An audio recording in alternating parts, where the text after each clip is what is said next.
22వ తేదీ ఆగస్టు నెల 2025 సంవత్సరము. ఈ ఉదయకాల ధ్యానం కొరకై పరిశుద్ధ గ్రంథములో నుండి యెషయా గ్రంథము 48వ అధ్యాయము 10వ వచనాన్ని చదువుకుందాము. నేను నిన్ను పుటము వేసితిని, వెండిని వేసినట్లు కాదు, ఇబ్బంది కొలిమిలో నిన్ను పరీక్షించితిని. దేవునికి స్తోత్రములు. ప్రభునందు ప్రియమైన వారలారా, యేసుక్రీస్తు వారి అతి ఉన్నతమైన నామములో మీ అందరికీ కూడా శుభములు తెలియచేస్తూ ఉన్నాను. ప్రభు మిమ్ములను మీ కుటుంబములను ఆశీర్వదించునుగాక. ఆమెన్. దేవుడు తన ప్రజలను శుద్ధి చేసేటువంటి విధానమును గురించి ఈ వచనము మనకు తెలియచేస్తూ ఉంది. ఇశ్రాయేలు ప్రజలు బబులోను చెరలో ఉన్న కాలంలో వారి పట్ల దేవుని యొక్క ఆలోచన, దేవుడు వారి పట్ల కలిగి ఉన్నటువంటి ఒక శ్రేష్టమైన ఉద్దేశమును ఈ వచనము బయలుపరుస్తూ ఉంది. దేవుడు పరీక్షిస్తాడు, అయితే సాతాను శోధిస్తాడు అని లేఖనాలు మనకు జ్ఞాపకం చేస్తూ ఉన్నాయి. ఈ వాక్యము దేవుని ఉద్దేశమును మరియు మన జీవితాలలో దేవుని పని యొక్క స్వభావాన్ని తెలియచేస్తూ ఉంటుంది.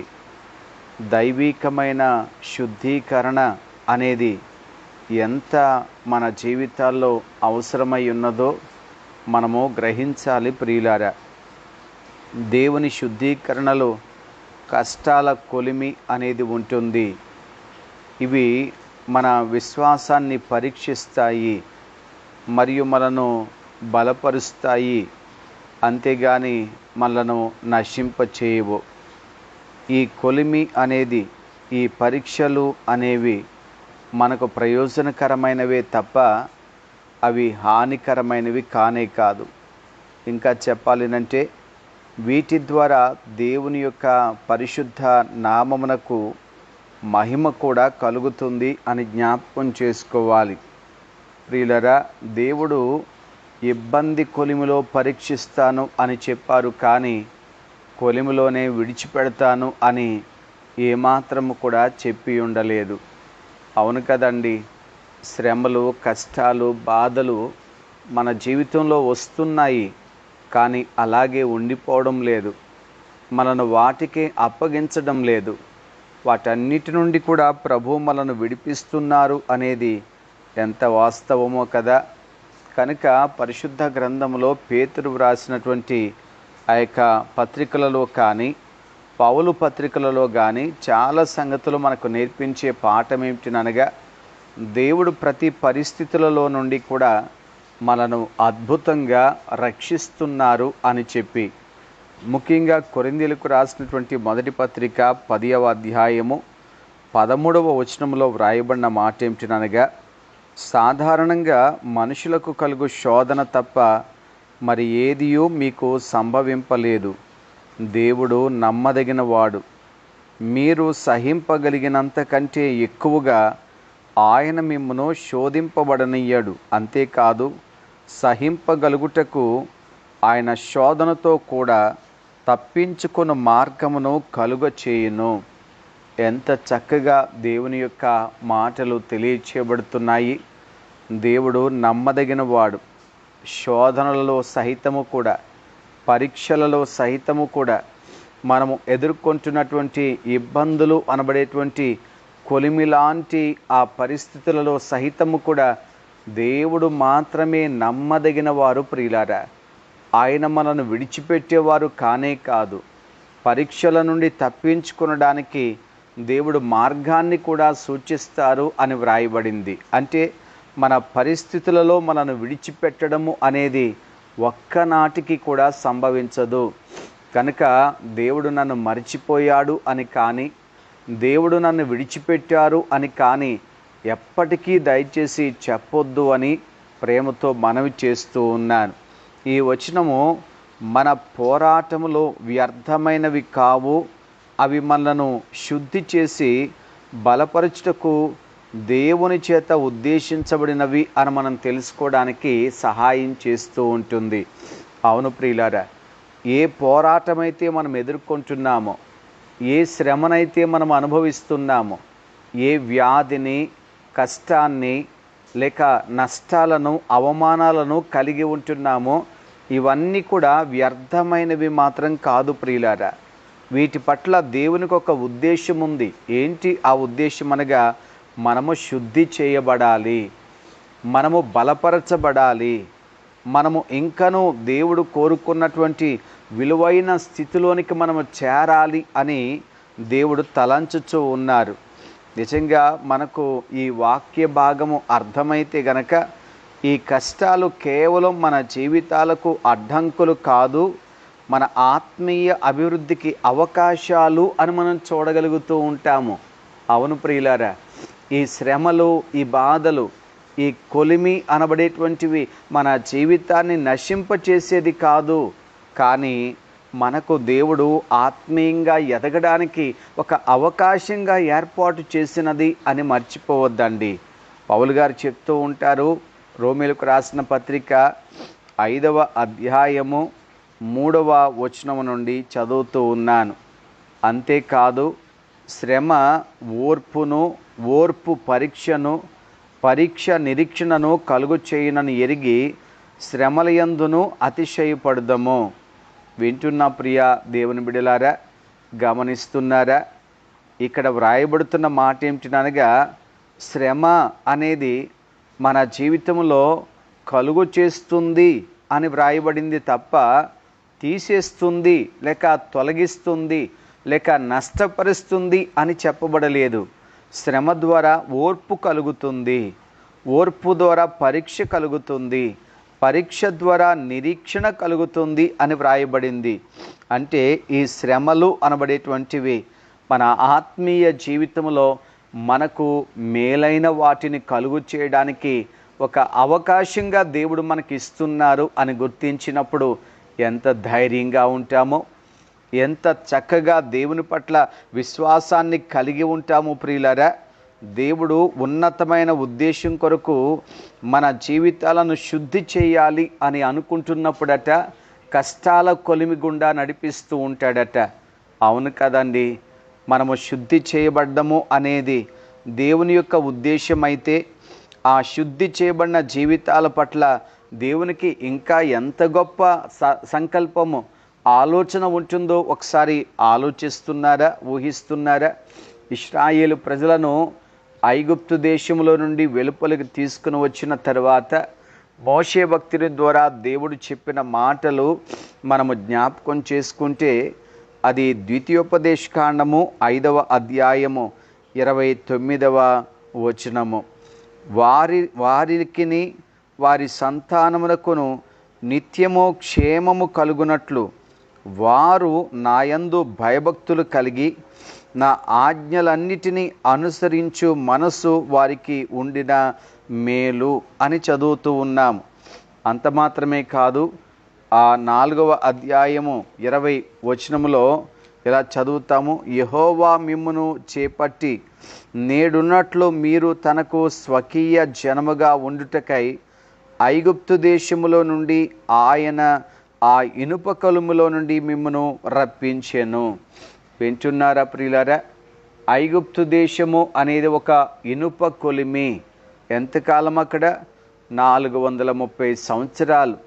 జాగ్రత్తగా గమనించండి. అన్ని సంవత్సరాలు దేవుడు వారిని ఆ కొలిమిలో ఉంచాడు, ఆ ఇబ్బంది కొలిమిలో పెట్టారు. ఎందుకోనంటే యెహోవా మిమ్మును చేపట్టి తనకు స్వకీయ జనముగా ఉండుటకై.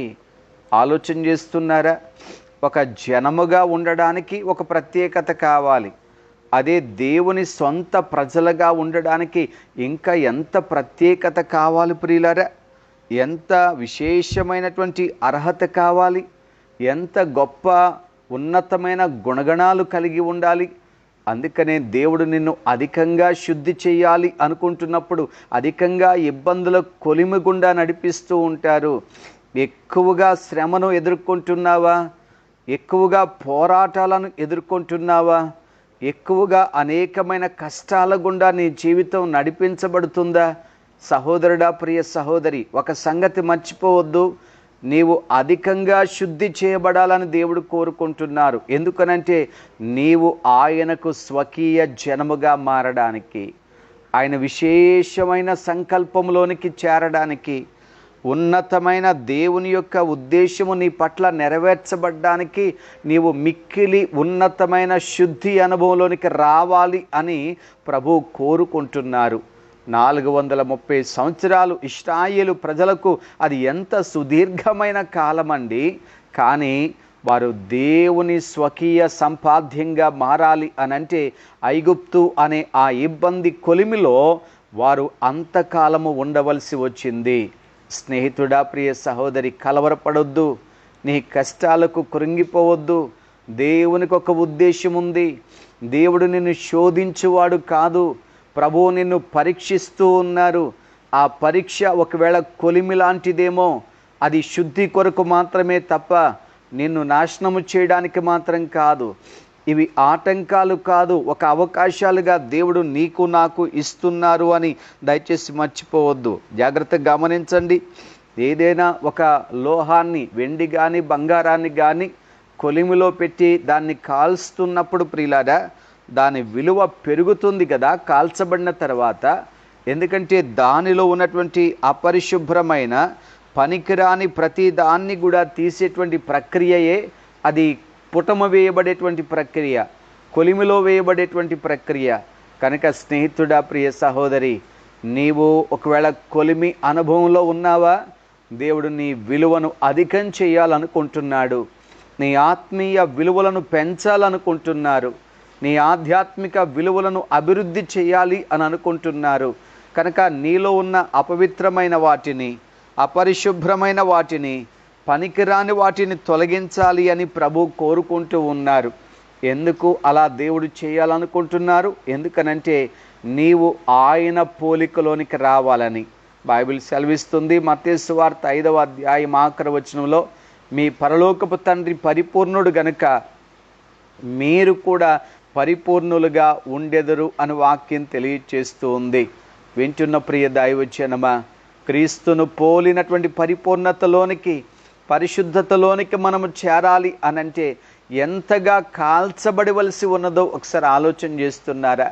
ఎంతగా శుద్ధీకరించబడవలసి ఉన్నదో ఒకసారి ఆలోచన చేస్తున్నారా? కనుక కీర్తనాకారుడు నన్ను కడుగుము దేవా అని బ్రతిములాడి గోజాడి ప్రార్థించినట్లుగా నన్ను శుద్ధీకరించండి ప్రభువా అని మనం కూడా ప్రభుని ప్రార్థించబద్దులమై ఉంటున్నాము కదా. ఇక్కడ భక్తుడు చెప్తున్నారు, యెషయా భక్తుని ద్వారా, నేను నిన్ను పుటము వేసి తిని వెండిని వేసినట్లు కాదు అంటున్నారు ప్రభు. గమనించండి, వెండిని పుటం వేస్తే అది ఎట్లా ఉంటుందట? మా కీర్తనల గ్రంథము 12వ సంకీర్తన 6వ వచనాన్ని చదువుతున్నాను. యెహోవా మాటలు పవిత్రమైనవి, అవి మట్టి మూసలో 7 మార్లు కరిగి ఊదిన వెండి అంత పవిత్రములు. జాగ్రత్తగా గమనించండి.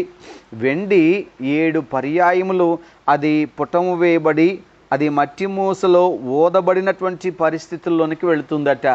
7 పర్యాయములు అనేది పరిపూర్ణతను సూచిస్తూ ఉంది. 7 పర్యాయములు అంటే అది పుటం వేయబడుతున్నప్పుడు అగ్నిలో అది మండించబడినప్పుడు ఆ మండించబడిన ప్రతిసారి కూడా అందులో ఉన్న అపవిత్రమైనవి లేక అపరిశుభ్రమైనవన్నీ, పనికిరానివన్నీ పైకి తేలుతూ ఉంటాయి.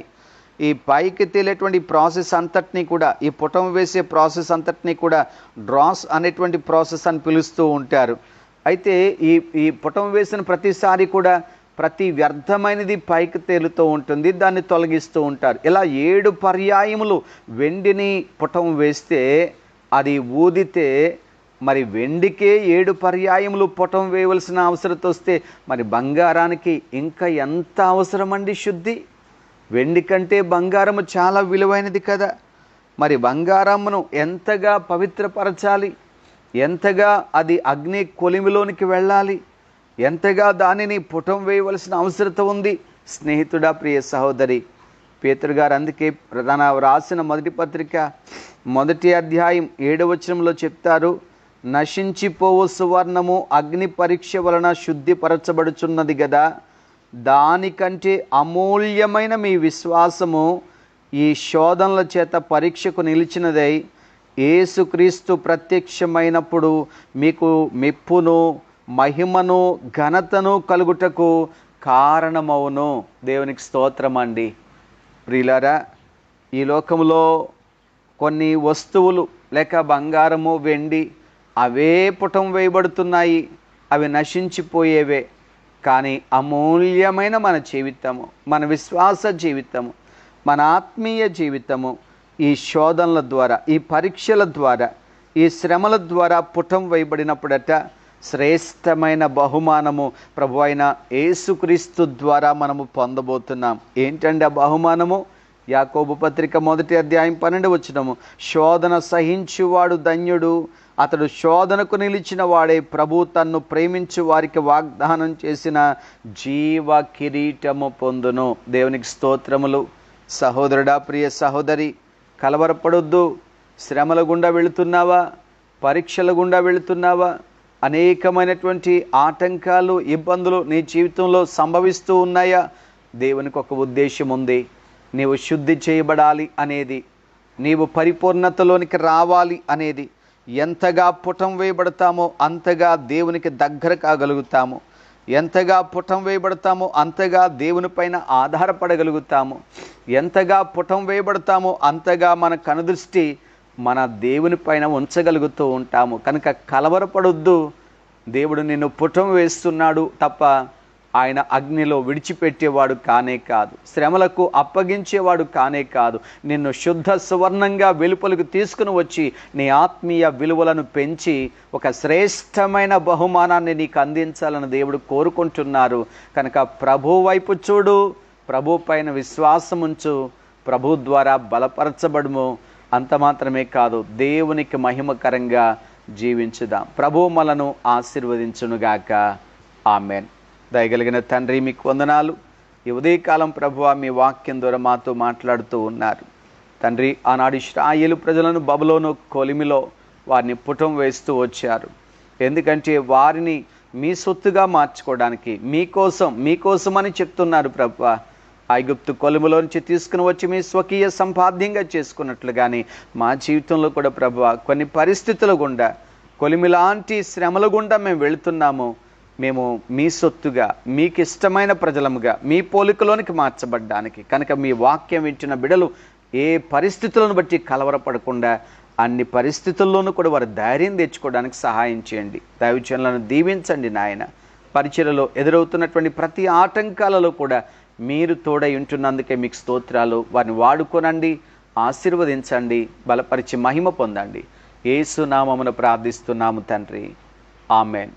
త్రియేక దేవుని సన్నిధి ఎల్లప్పుడూ మీకు తోడై ఉండునుగాక. ఆమెన్.